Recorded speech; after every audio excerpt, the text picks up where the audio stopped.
Why did I write Once a King, Now a Prince?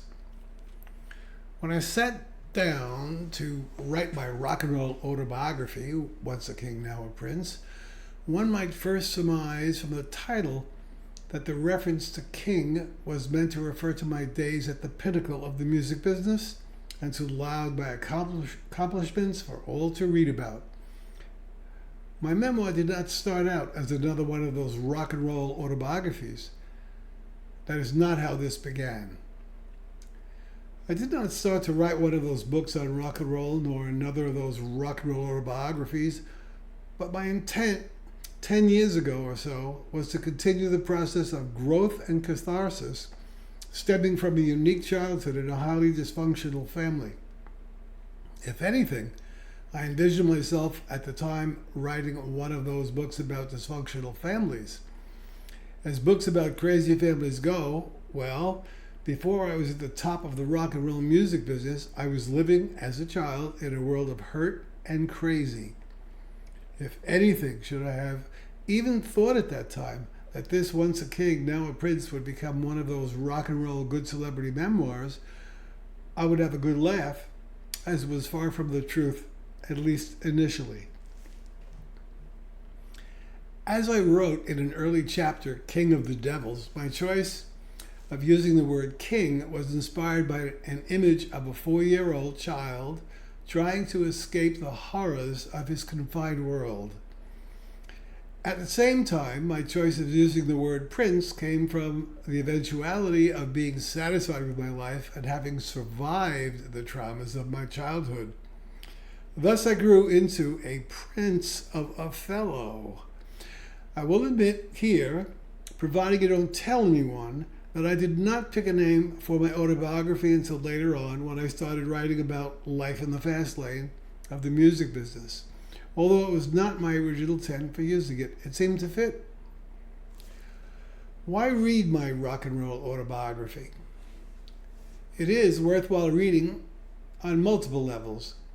If you enjoy reading an autobiography by famous people, then Once a King, Now a Prince will be for you, as it is not just my life that I write of, which you would expect to read about in a celebrity autobiography, but the memoir also covers the lives of the musicians and books about rock and roll history.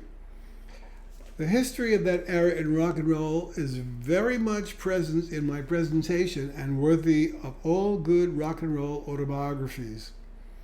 There's a chapter on Rush and the promotion I created to secure them a record deal, airplay, and a tour. There is my signing of Deep Purple to a 3-year exclusive contract, only to lose them at the end of the agreement to an agent who worked for me. There is plenty of rock and roll content that you may expect to find in any of the quality rock and roll biographies to enjoy.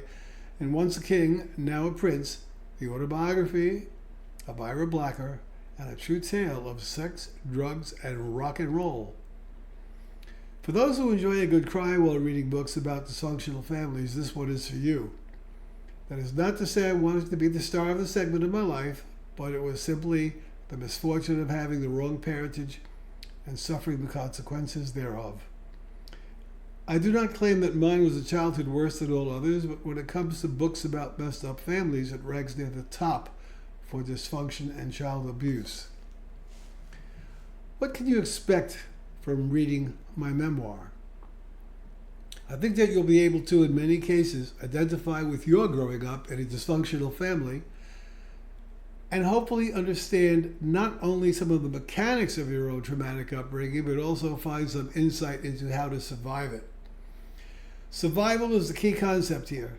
As with most dysfunctional family stories, survival is often near the top of what one may attain, and that is no small thing. Some can go well beyond survival. Some can thrive, prosper, and go on to greatness. Frankly, if asked, I survived, and as much as I made a success of my life, I can guarantee you this. If my family history were not that which I wrote about in my autobiography, Once a King, Now a Prince, I conceivably would have had a far greater, if not less traumatic, a life. I truly hope you read and rank this at the top of your list of rock and roll autobiographies.